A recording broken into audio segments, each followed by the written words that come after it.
السهيلي. إلى باماكو رحلوا بغية التدارك ما فات. الجيش الملكي يستأنس بأجواء العاصمة المالية قبيل إياب حارق يجمعه بريال باماكو. المهمة تبدو صعبة على أبناء رشيد الطوسي بحكم نتيجة الذهاب، لكن إصرار الدقائق الأخيرة ذهابا منح المدرب جرعة ثقة وخيط أمل.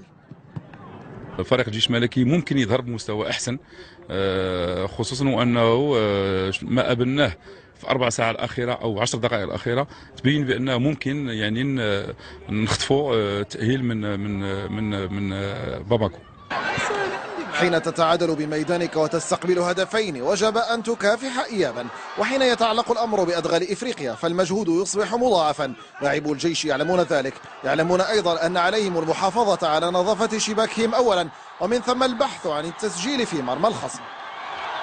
تعرف الأجواء ديال لافريك، درجة الحرارة هنا مرتفعة، والحمد لله حنا نتعاملوا مع المقابلة.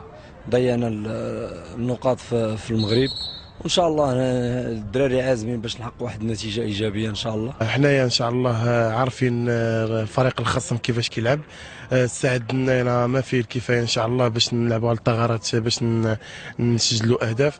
حنا جينا عازمين المالي باش نحققوا واحد النتيجه ايجابيه ان شاء الله باش ندوزوا للدور الثاني ان شاء الله.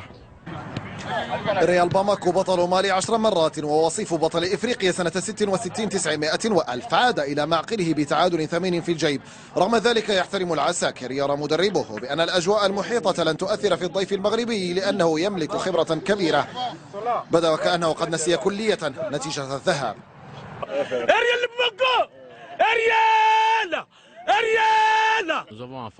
سنواجه فريقا مغربيا كبيرا وجب الاعتراف بذلك. لديهم عناصر خبرة. أعتقد أن حرارة الجو لن تكون عائقا أمامهم. نحن أيضا خضنا مباراة الذهاب في أجواء شديدة البرودة. إنها مباراة كرة قدم. الجيش أمام ضرورة تحقيق الفوز ولا شيء غيره إن هو أراد مواصلة مغامرته الإفريقية، رغم أن الكفة تميل حسابيا لمضيفه المالي. مهمة صعبة لكنها ليست بالمستحيلة.